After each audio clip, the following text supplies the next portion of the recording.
하나님 말씀 누가복음 23장 1절입니다.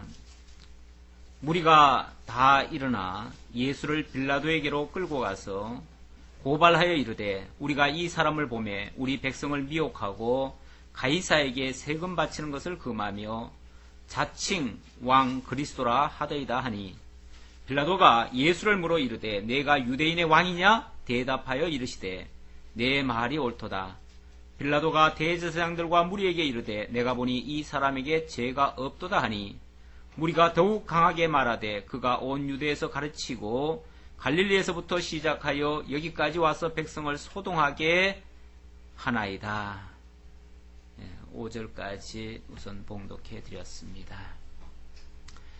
누가복음 22장부터 마지막 장까지가 예수께서 하나님의 의를 실현하시려고 구속주의 사역을 완성하시는 내용이 되겠습니다. 그 가운데 22장에서는 희생제물로 죽으심을 준비하는 내용이었고요. 23장은 그 준비된 대로 예고한 대로 십자가의 죽으심으로 속죄 제사를 드리는 내용이 되겠습니다. 이러한 죽으심은 바로 대속의 제사이라는 사실을 알게 하시려고 오늘 23장 1절로 25절까지 흉악한 죄인의 죄를 대신하는 장면이 소개될 것입니다.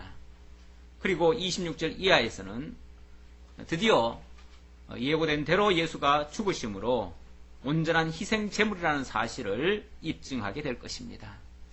오늘 시간 되는 대로 바로 흉악한 죄인의 죄를 대신하는 예수님의 모습, 예수님의 속죄 제물 되심을 다시 한번 기억하는 시간 되었으면 좋겠습니다. 오늘 23장 전체는 속죄 제사를 드리는 내용인데, 속죄 제사라는 것이 바로 죄를 멸하고 의롭게 하기 위한 의의 제사가 되겠지요. 23장 1절로 25절까지 먼저 예수님의 제사가 자기 어떤 죄 때문이 아닌 바로 흉악한 죄인의 죄를 대신하는 제사임을 알게 하시려고 죄를 대신 지시는 그런 장면이 소개되고 있습니다.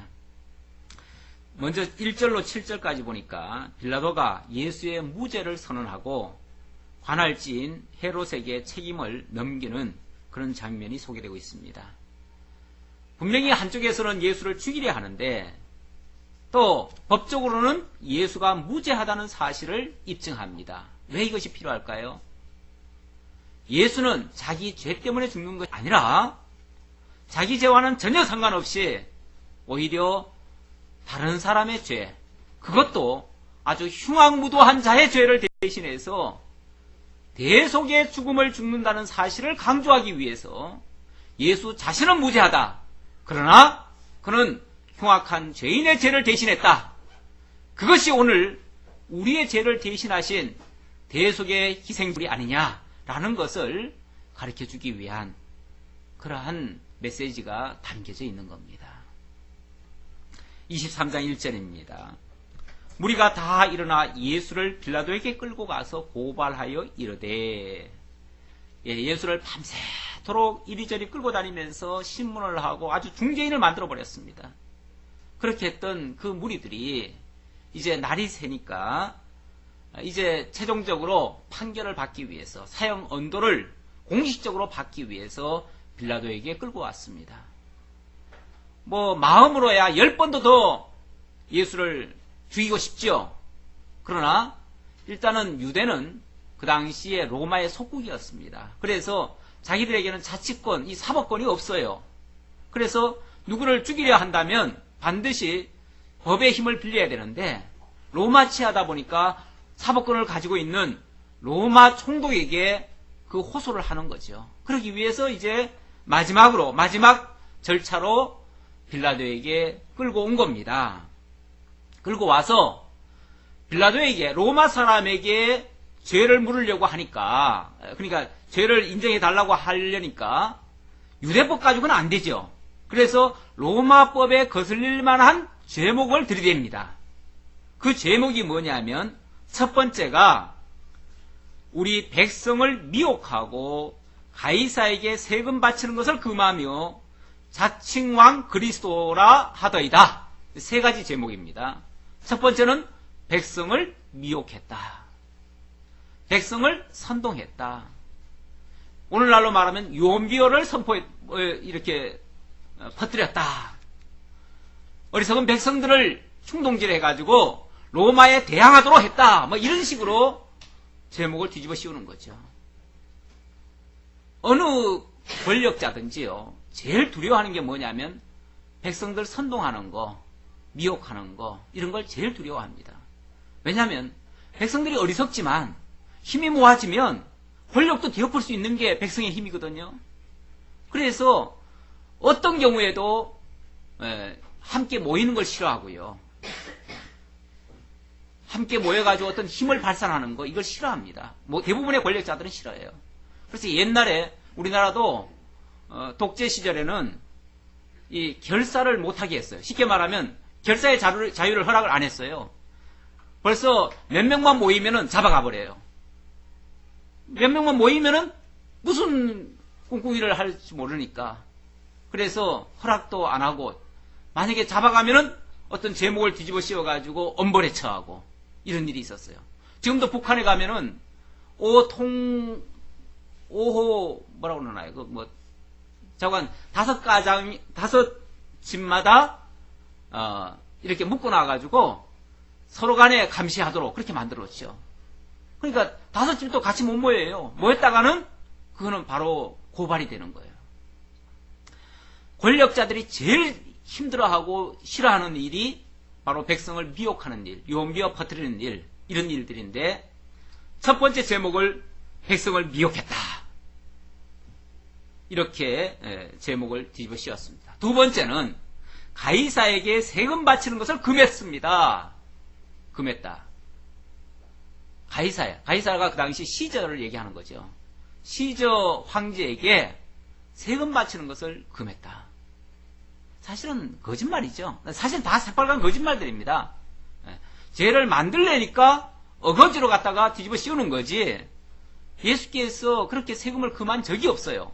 오히려 지난번에 유도신문을 했었죠. 예수를 유도신문을 하면서 우리가 가이사에게 세금을 바칠까요 말까요?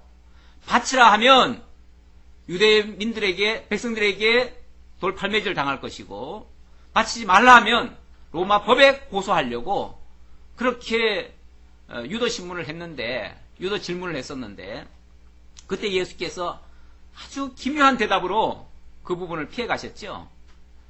하나님의 것은 하나님에게, 가이사의 것은 가이사에게 바치라. 바치지 말라는 게 아니에요. 바치라는 거예요. 바치는데 하나님의 것은 하나님께. 얼마나 정확한 답입니까? 하나님의 것은 하나님에게, 가이사의 것은 가이사에게. 가이사의 것이라면 당연히 가이사에게 바쳐야죠. 가이사의 것을 왜 하나님께 바치고 하나님의 것을 왜 가이사에게 바쳐요?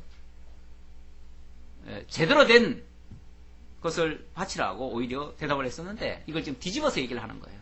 어떤 꼬투리만 있으면, 무슨 말만 하면, 말이라는 게요, 한 10마디를 했는데 그 중에 앞뒤 몇 마디 잘라버리고 중간에 거 이렇게 몇 가지 엮으면요, 말만 꺼냈으면은 거기에 다 결부될 수 있습니다.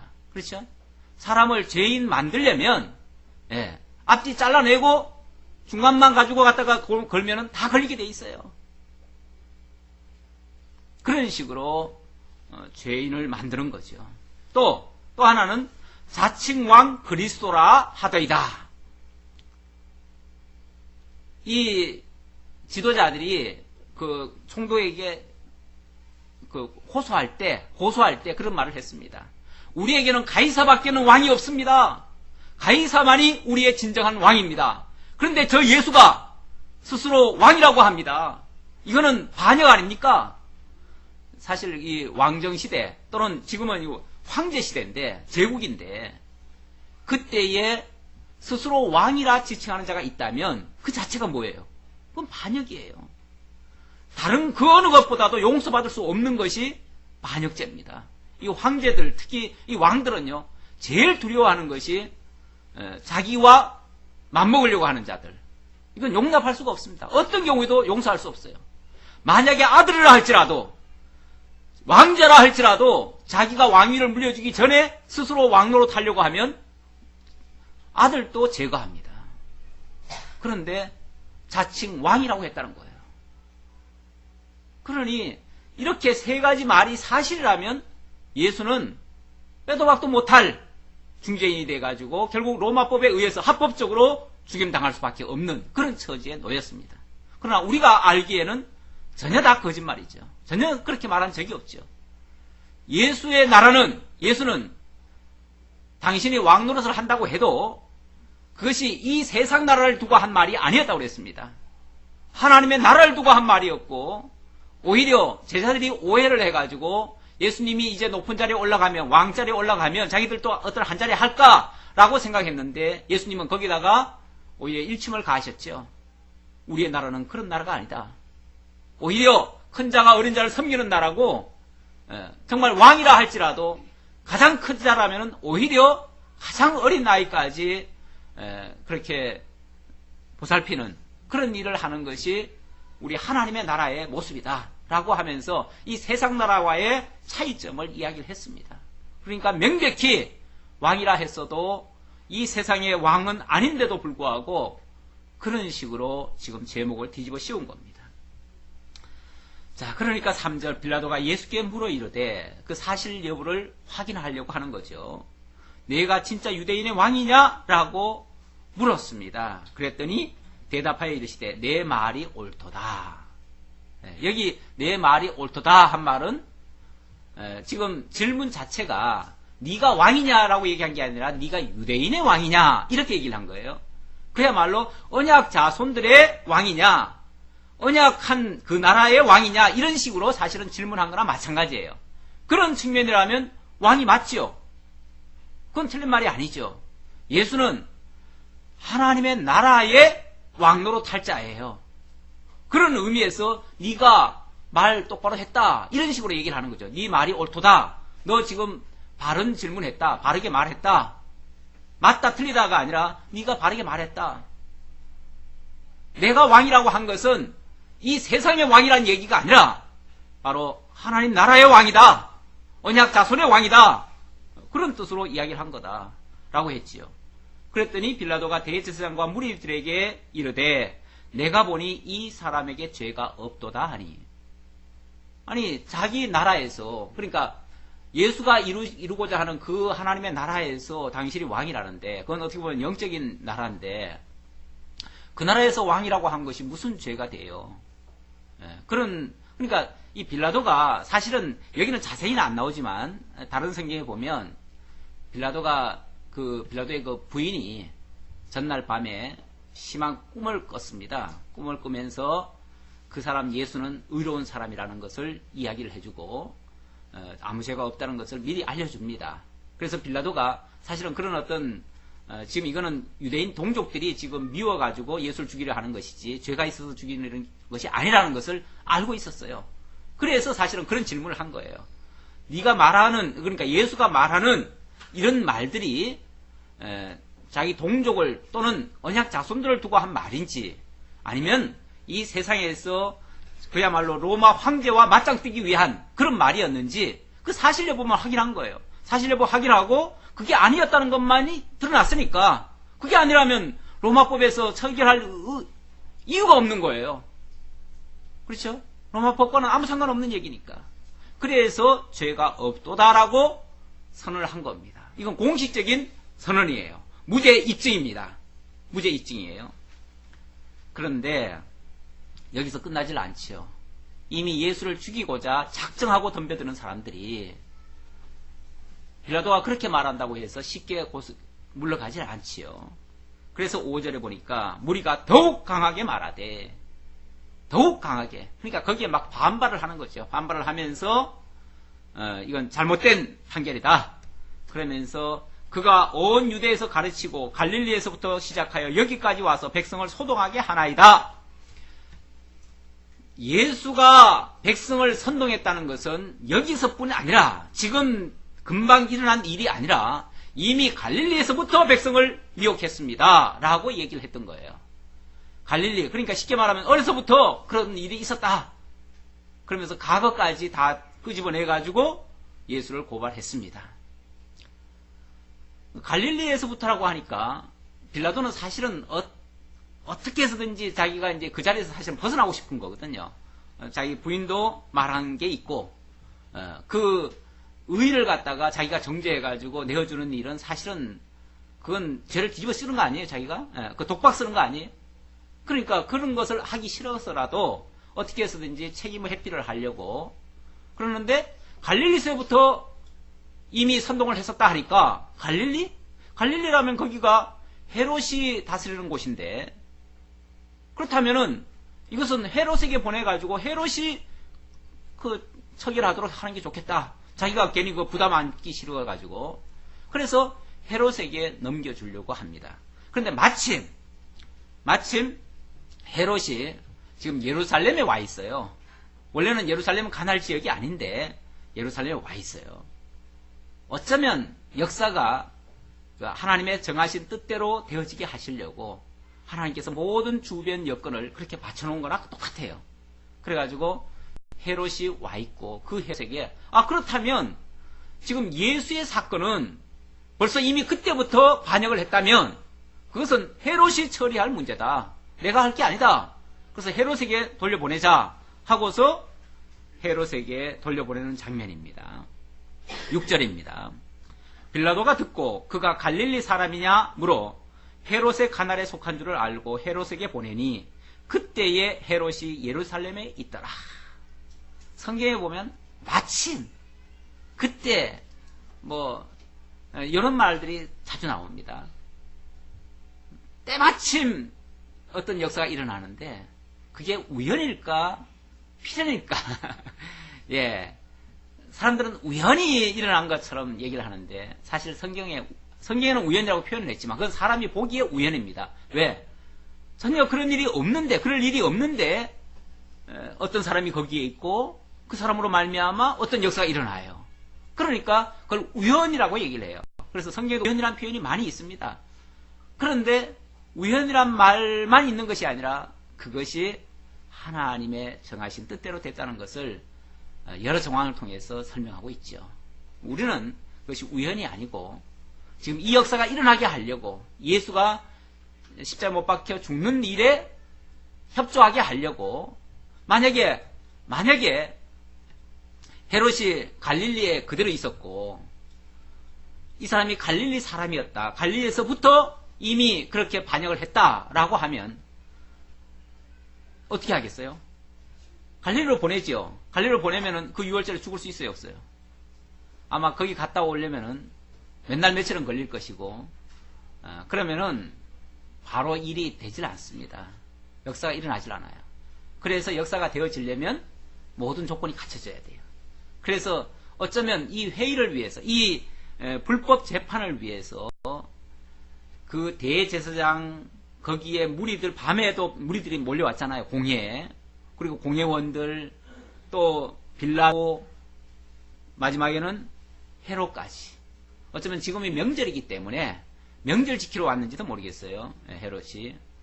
이렇게 해서 모두가 모여있는 가운데서 모든 사람들에게 결국은 정죄를 받고 죽게 되는 이런 결과가 빚어지게 됩니다.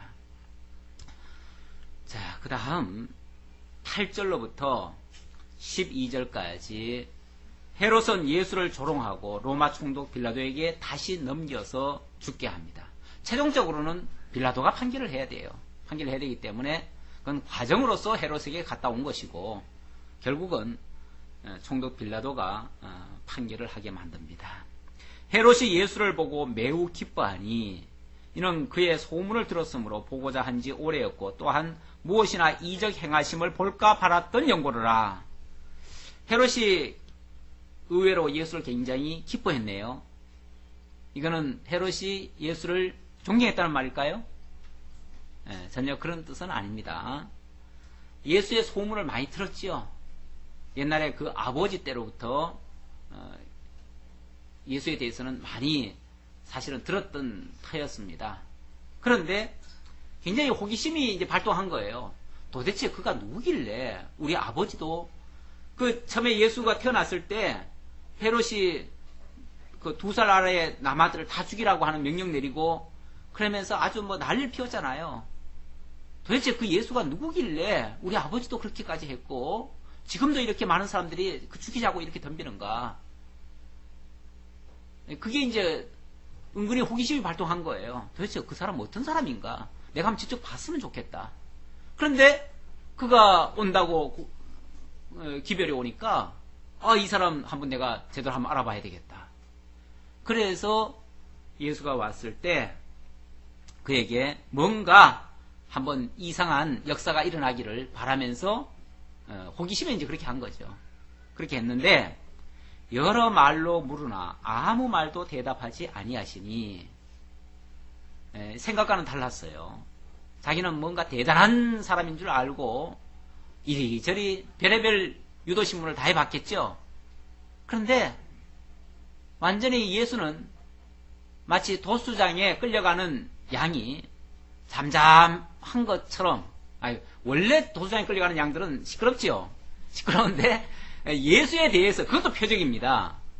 원래 잡혀가는 동물은 안 죽으려고 발버둥을 치는 게 원칙이에요. 그런데 예수에 대해서는 어떻게 예언이 되어 있냐면은 도수장으로 끌려가는 양이지만은 잠잠했다. 이렇게 이사야 53장에 보면 예언이 되어 있거든요. 그러니까 그것도 표적이에요. 조용할 수가 없는데 항변을 해야 되고 자기는 무죄하다는 것을 입증을 하고 난리를 칠 텐데 안 그랬다 그 말이에요. 오히려 뭐라고 얘기를 하든 뭐 유도하는데 얼마나 억울한 소리 다 했겠고 얼마나 정말 하고 싶은 말을 끄집어내려고 별의별 소리를 다 했겠잖아요. 그렇죠? 보통요 검찰에 한번 불려가는 사람은요 분명히 가기 전까지는 자기가 큰소리 뻥뻥 치고 간대요. 왜? 절대 나는 죄도 없고 가도 절대 내가 안 부르리라. 예, 자기가 시인 안 하면 되는 거 아니에요. 증거도 없을 테고. 그런데 별의별 그 유도신문에 자기도 모르게 그만 답변을 하는 거죠. 여러 가지 질문에 몇 가지 얘기를 하다 보면 뭐가 돼요? 하나씩 걸리는 거죠. 걸리면은 분명히 들어갈 때까지는 자기가 큰 소리 치고 들어갔는데 나올 때는 죽어서 나오는 거죠. 그래서 어떻게 해서든지 안 들어가려고 발버둥 치는 거죠. 들어갔다 그러면 무조건 뭐 죄인이 돼가지고 나오니까. 세상에서도 그런데 얼마나 유도신문을 많이 했겠어요. 그런데 예수께서 잠잠하셨대요. 그러니까 뭐 대단한 존재인 줄 알았는데 알고 보니까 아무것도 아니야. 이렇게 이제 판단이 되는 거죠. 그래서 대제사장들과 서기관들이 아무 말도 대답지 아니하시니 대제사장들과 서기관들이 힘써 고발하더라. 헤롯이 그 군인들과 함께 예수를 업신여기며 희롱하고 그래서 이제 업신여기게 된 거예요. 이거 뭐 별것도 아니구만. 뭐 괜히 이런 사람 하나 가지고 시끄럽게 떠들고 난리냐고. 오히려 그리고 그 왕이라고 한 것도 자칭 왕이라고 했다고 하는데 그게 무슨 왕이냐. 왕이라는 건 어떤 권력을 쥐어야 되고 실제로 그 뭐 다스릴 뭐가 있어야 되는데 누가 따르는 사람도 하나도 없어요. 지금 뭐 제자들 12이 있었다는데 지금 제자들도 어디 갔는지 몰라. 지금 다 도망가고 자기들 살겠다고 지금 다 도망간 상황 아닙니까? 그러니 추종자도 없고 형편없죠. 뭐 한마디로 정말 보잘것없죠. 그래서 업신여겼대요. 업신여기면서 왕이라고 했다고 하니까 그러면은 그 뭐 우리가 진짜 왕이라고 하면 진짜 어떤 권력을 가지고 진짜 왕이라고 하면 그건 견제를 해야지요. 그러나 왕 같지도 않은 사람이 왕이라고 그러면은 그 뭘로 봐요? 미치광이 정도로 보죠. 미치광이 정도로 보죠. 그래서 조롱하느라고 희롱하느라고 빛난옷을 입혀서 빌라도에게 도로 보냈대요. 그건 진짜 왕으로 인정했다는 말이 아니라 이 사람 미친 사람이요. 미쳐서 뭐 왕이라고 한 모양인데 내가 봐서는 왕 같지도 않고 이런 사람 가치도 없는 사람이니까 죽이든지 살리든지 마음대로 하시오 하고서 조롱하면서 희롱하면서 내보내버렸어요. 사실은 이 빌라도와 헤롯과의 사이는요, 한 사람은 어쨌든 로마를 대표하는 사람이고 한 사람은 유대를 대표하는 사람이에요. 그러면은 전날 같으면 어때요? 원수지간이죠. 원수지간입니다. 하나는 다스리는 나라의 그런 수반이고 또 하나는 거기에 속국으로 지금 세를 바치는 마치 일본 치하에서 우리나라 그 왕처럼, 우리 고종왕 얼마나 사실은 많이 시달렸습니까? 부인도 그 명성왕후도 시해당하고, 그러면서도 어디 하소연도 하나 못하고 억울한 일을 당하면서도 그냥 눈물로 항변할 뿐이고, 정말 그렇게 해서 원수였는데 뭐 하는 데는 짝짝꿍이에요? 예수 죽이는 일에는 한마음 한뜻이에요. 어떤 면에서 오히려 빌라도는 어떻게 해서든지 살려주려고, 물론 뭐 다른 의도에서지 그랬지만은, 빌라도는 이방인이면서 오히려 죄가 없다고 얘기를 했는데, 동족 유대인들은 오히려 죄를 인정하고 마음대로 죽이라고 하는 식으로 내보냅니다. 전에는 원수였으나, 그래서 12절에 헤롯과 빌라도가 전에는 원수였으나 당일에 서로 친구가 되니라. 이때만큼은 서로 예수 죽이는 일에 같이 협력자가 되고, 그 일에, 어찌 보면 우리 입장에서 봐서는 거룩한 일입니다. 예수 죽이는 일이 재물 만드는 일이라 아주 거룩한 일인데 그 일에 같이 합세를 했습니다. 13절입니다. 13절로 25절. 그러니까 그 전까지는 예수는 무죄한데 동족들에게 버림을 받는다, 이런 얘기고요. 그 다음에 버림을 받고 결국은 죽게 되는데, 죽기는 죽는데 그냥 죽는 게 아니라, 그냥 자기 죄값으로 죽는 게 아니라 바로 흉악한 죄인을 대신해서 죽는다, 이런 이제 말씀을 하고 싶어서 13절로 25절까지 살인자 바라바를 대신해서 예수를 십자가에 못 박으라고 외치는 그런 장면이 나오고 있습니다. 13절입니다. 빌라도가 대제사장들과 관리들과 백성을 불러 모으고 이르되 너희가 이 사람이 백성을 미혹하는 자라 하여 내게 끌고 왔도다. 보라, 내가 너희 앞에서 신문하였을 때 너희가 고발하는 일에 대하여 이 사람에게서 죄를 찾지 못하였고 헤롯이 또한 그렇게 하여 그를 우리에게로 도로 보내었도다. 보라, 그가 행한 일에는 죽일 일이 없느니라. 예수는 죄가 없다. 너들은 뭐 미워서 그렇게 했는지 몰라도 법이라는 것은 또 냉정한 그 법의 잣대가 있잖아요. 그 잣대로 봤을 때는 이거는 죽일 죄가 아니라는 거죠. 어떤 뭐 괘씸죄가 될 수는 있을 테고, 뭐 어떤 그런 다른 어떤 죄는 인격적인 어떤 그런 모독의 그런 모습은 있을 수 있지만은, 그러나 이거는 사법적으로 죽일 수 있는 그런 죄는 아니다. 그러므로 때려서 놓겠노라. 사실은 죄가 없으면 어떻게 놔야 돼요? 그냥 놔야죠. 그냥 놔야 되는데, 그래도 너희들이 그렇게 미워하니 내가 너희들 그 분풀이라도 좀 해주려고 내가 때려서 놓겠노라. 쉽게 말하면 절충안입니다. 절충안. 그러니까 죄가 없으면 원래 그냥 놔줘야 되는데, 그럼에도 너희들이 이렇게 고발을 하고 너희들이 정말 미워하니까 내가 죽일지는 못하겠고 대신 너희들의 속이라도 시원하게 해주려고 내가 때려는 주겠다. 그래서 때려서 놓겠노라. 사실 그것도 엄청난 형벌이죠. 형벌인데 18절입니다. 무리가 일제히 소리 질러 이르되 이 사람을 없이 하고 바라바를 우리에 놓아주소서 하니, 그 말 했더니 이제 그들이 소위 말해서 본심을 드러냈다고 할까요? 아니면 이게 결국은 이제 하나님의 뜻하신 바를 이루기 위해서 그렇게 된 건데, 그들의 입에서 차라리 우리는 바라바가 낫습니다. 차라리 바라바를 살려주고 이 사람을 죽이십시오. 우리는 이 바라바가 더 오히려 낫습니다. 근데 바라바가 어떤 사람인가?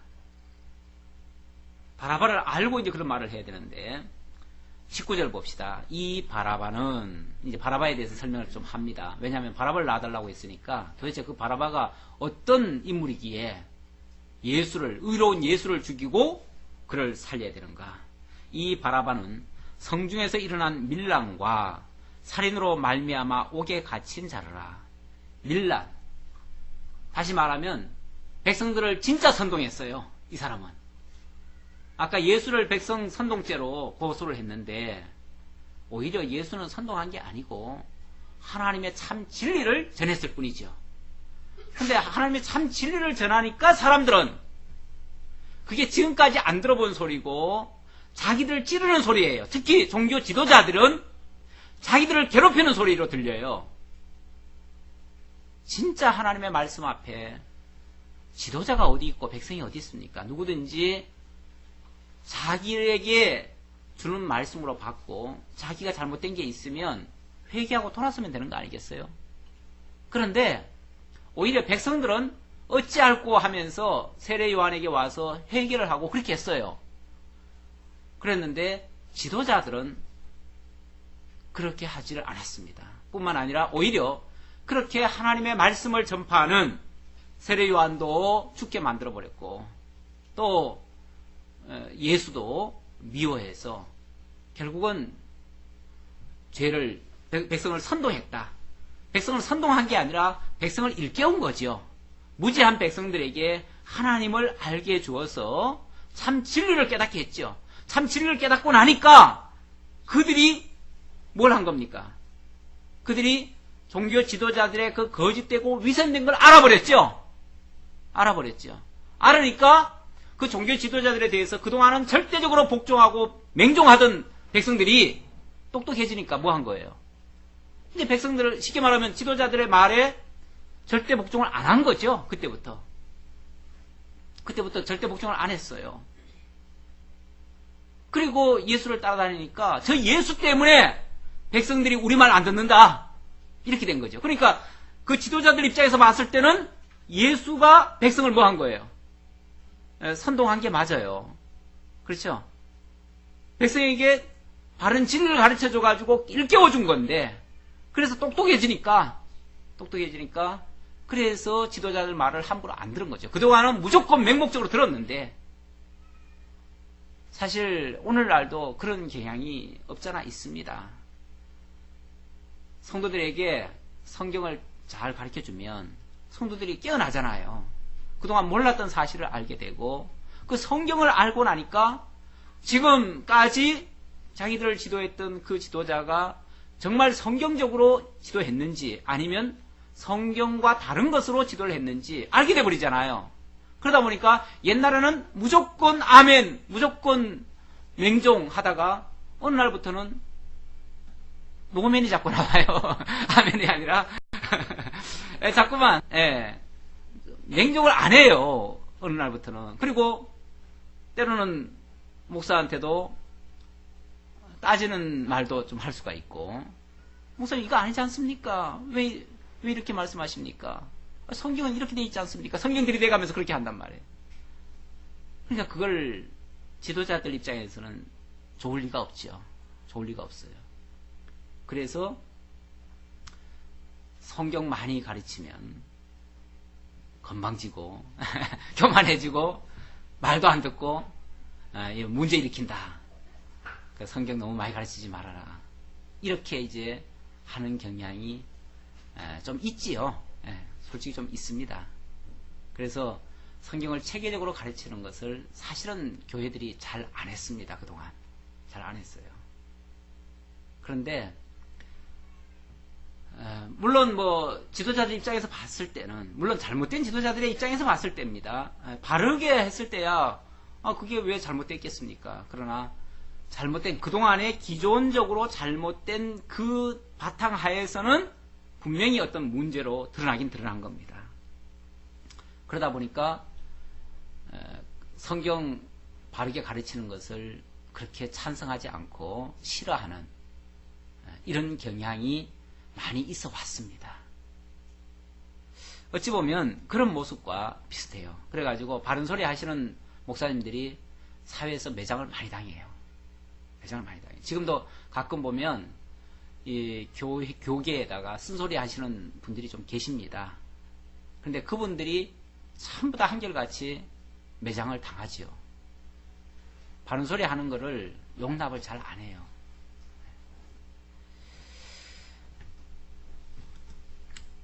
어떤 면에서 예수도 그런 모습으로 보일 수가 있습니다. 자, 그랬는데 빌라도는 예수를 놓고자 하여, 자, 이 바라바가 바로 성중에서 일어난 밀란과 살인으로 말미암아 옥에 갇힌 자다. 이 사람은 진짜 백성을 선동한 사람이었습니다. 그런데 그들이 또 백성들 입장에서 봤을 때는 어때요? 백성을 선동했지만은 뭘 하기 위한 선동입니까?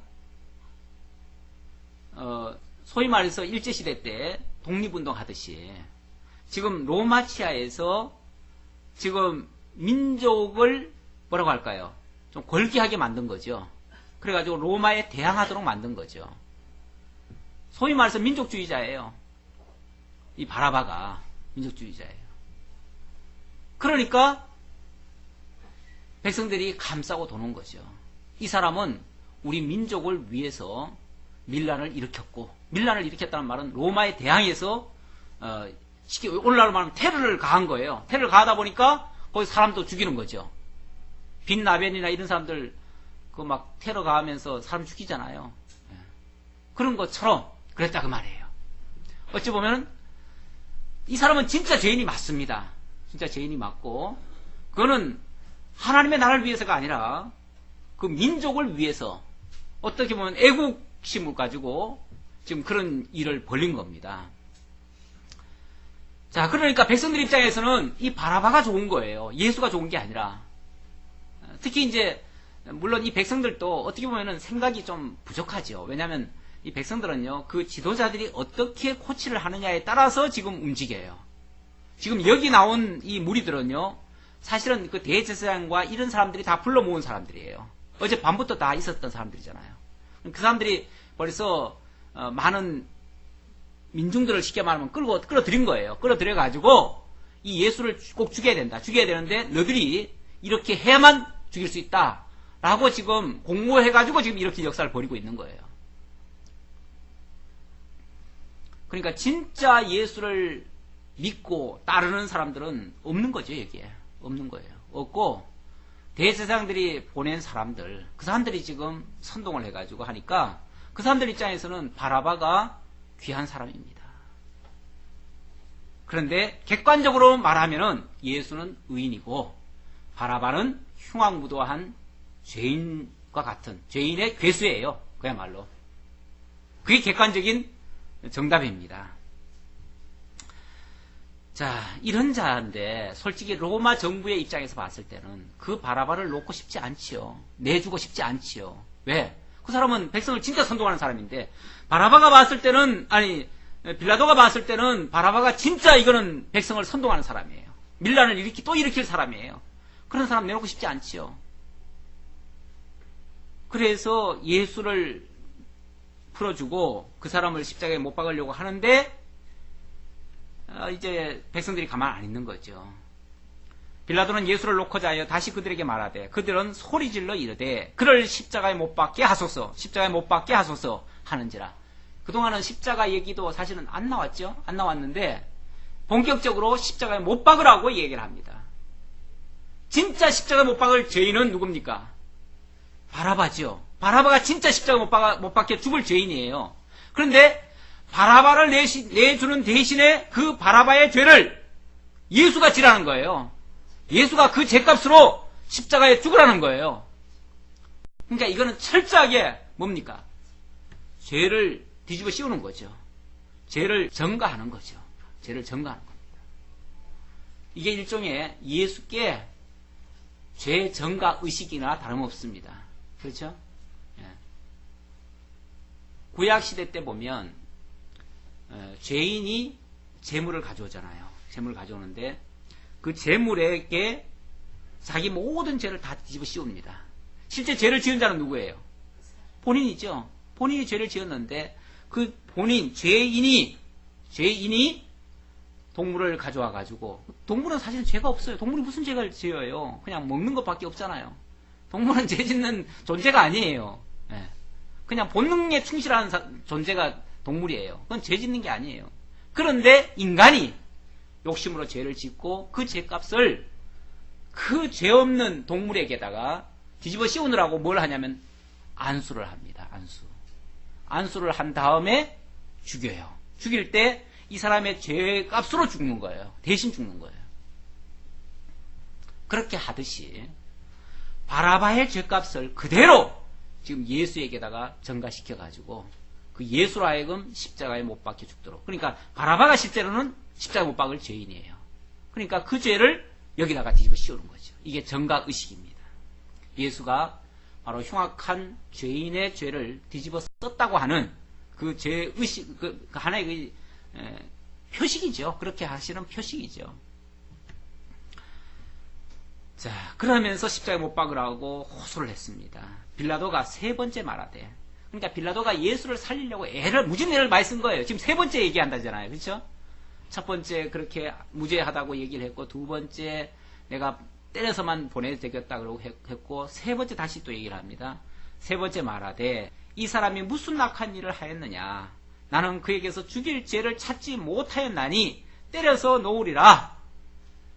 세 번째 또 백성들을 설득하면서 회유하면서 뭐 여러 가지 방법으로 자꾸 수단 방법 가리지 않고 어떻게 해서든지 예수 살려보려고 무진애를 썼습니다. 무진애를 쓴 사람이 누구예요? 빌라도예요. 빌라도. 그것도 이방인 빌라도. 그런데 우리도 조금 전에 신앙 고백 어떻게 했어요? 빌라도에게 고난을 받아서 십자가에 못 박혀 죽으시고, 빌라도는 어떻게 해서든지 살리려고 애를 썼는데 그 죄값을 누구한테 뒤집어 씌워요? 다 빌라도한테, 그 이방인 빌라도한테 다 뒤집어 씌워요. 그래서 빌라도의 변명이라고 하는 그런, 난 직접 본 건 없어요. 근데 그런 뭐 연극도 있고 그래요. 그 주된 내용은 그런 것 같아요. 솔직히 빌라도는 억울하다는 거예요. 빌라도야말로 진짜 억울해요. 자기는 살려주려고 그렇게 발버둥을 쳤는데 저 동족들이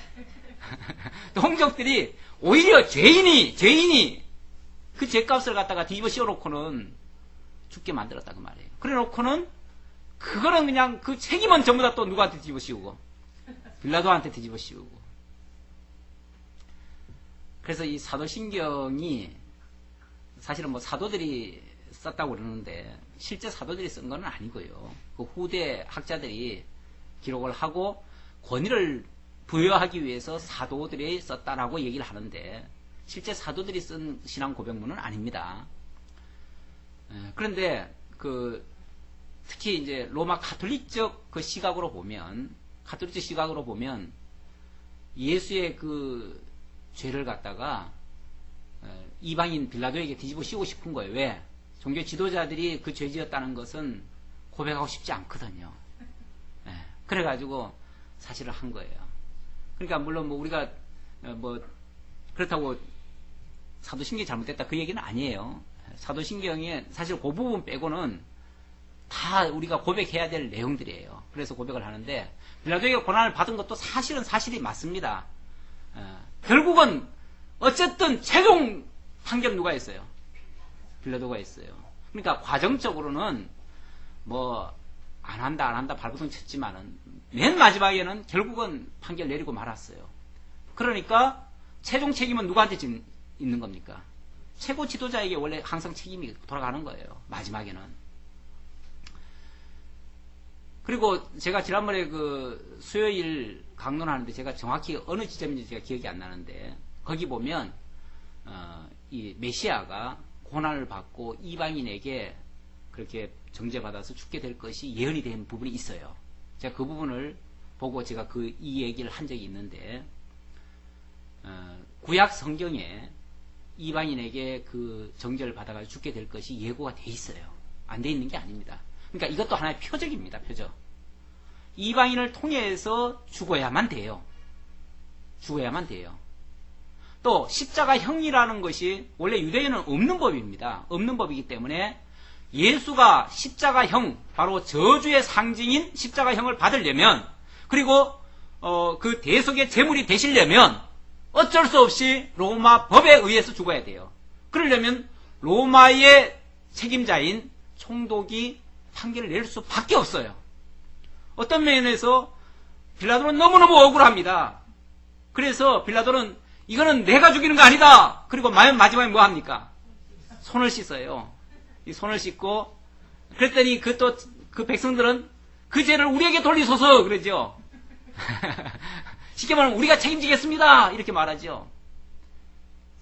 예, 책임진다고 말을 했는데 진짜 그 민족들이 나중에 완전히 비참하게 멸절을 당하죠. 멸망을 당하죠. 예, 결국은 그 죄값을 당한 겁니다. 사실은 당한 거예요. 예, 그런 식으로 성경 말씀이 기가 막히게 모든 것을 다 이뤄요. 아까 우리 집사님 기도하실 때에 인간이 볼 때는 이거는 선하고 이거는 악하고 이거는 뭐 잘못된 것 같고 이거는 뭐 하나님 뜻을 어기는 것 같은데 결과적으로는 다 합력해서 하나님의 뜻을 정확히 이루고 합력하여 선을 이룬다고 말씀하신 것처럼 정말 이거는 정말 잘못된 일들입니다. 정말 잘못된 판결이고 정말 있을 수 없는 일이고 그런데 이것 때문에 하나님의 정하신 뜻이 이루어졌습니다. 그리고 그 흉악무도한 죄인의 죄를 대신 짊어지는 이 억울한 일을 당했는데 그것이 바로 흉악무도한 죄인 같은 우리들이 그것 때문에 그 우리 죄까지 사실은 다 뒤집어 쓴 겁니다. 뒤집어 써가지고 결국은 우리 죄까지 용서함을 받게 되는 이런 놀라운 은혜가 되어진 겁니다. 그래서 과정적으로는 굉장히 안 좋은 일 같은데 결과적으로는 우리에게 너무나 큰 은혜의 말씀이 될 수가 있습니다. 예수 십자가에 못 박아 죽인 그 결과가 오늘 우리에게 물론 거기에 엄청나게 악역을 담당한 사람들이 있었지만 그들 때문에 우리가 오히려 구속함을 받고 그 희생제물이 정말 의로운 희생제물이 모든 죄를 다 용서하고도 의롭게 할 수 있는 그 능력의 역사를 만들어낸 결과가 됐습니다. 그래서 우리가 그게 오히려 이거 분명히 불행한 사건인데 그것이 너무나 감사한 사건으로 그래서 오히려 그것 때문에도 우리가 하나님을 찬양할 수밖에 없는 그런 결과가 되어졌습니다. 마지막까지 읽고 마치겠습니다. 그들이 큰 소리로 재촉하여 십자가에 못 박기를 구하니 그들의 소리가 이긴지라. 이 지도자들은요, 특히 총독이라면은 한 나라를 지금 다스리고 있는 중인데 제일 총독들이 두려워하는 게 뭐냐면 밀란입니다. 밀란이 일어났다 하면 해직당합니다. 파면당합니다. 그 책임을 지고. 그렇기 때문에 어떻게 해서든지 밀란이 일어나지 않도록 해야 됩니다. 제일 무서운 게 그러니까 백성이에요. 백성이 어떤 면에서는 어리석게도 느껴져가지고 그들을 마음대로 자기들 소화해놓고 마음대로 다스릴 수도 있다고 생각하지만 또 한편으로는요, 그들이 힘만 모여지면 무서운 세력으로 바뀌어요. 거침이 없습니다. 뭐 왕이고 뭐 총독이고 상관없어요. 그냥 그 국민들의 그 저항도 무서운 겁니다. 사실은. 그래서 사전에 제압하기 위해서 아예 싹이 틀 때 뭐합니까? 잘라버리죠. 이런 것을 사전에 이제 제거하려고 하는 역사도 있는데 벌써 때가 늦어버렸어요. 초기에 바로 어떻게 조치하지 않아가지고 그만 그들의 소리가 이겼대요. 결국 항복한 겁니다. 항복한 거예요. 이에 빌라도가 그들에게 구하는 대로 하기를 언도하고 이때 이제 그 말 한 거죠. 나는 분명히 이 사람이 의인이라는 걸 안다. 이 사람은 죄인이 아니라는 걸 선언한다. 그러나 너희들이 요구하니까 이 죄값은 너희들이 받아라. 그때 얘기하지요. 그랬을 때 그 사람들이 그러죠. 그 죄값 우리에게 돌리소서. 우리와 우리 자손들에게 돌리소서. 그러죠. 무슨 소리인지도 모르고 그 엄청난 소리를 그러니까 사람들이 홧김에 별의별 소리 다 하잖아요. 성질이 나면요 별별 소리 다 합니다. 사람들이 죽는 소리도 하고요, 죽이는 소리도 하고요, 말 하나 가지고 죽이고 살리고 별짓 다 합니다. 구하는 대로 언도하고 그들이 요구하는 자 곧 밀란과 살인으로 말미암아 옥에 갇힌 자를 놓아주고 예수는 넘겨주어 그들의 뜻대로 하게 하니라.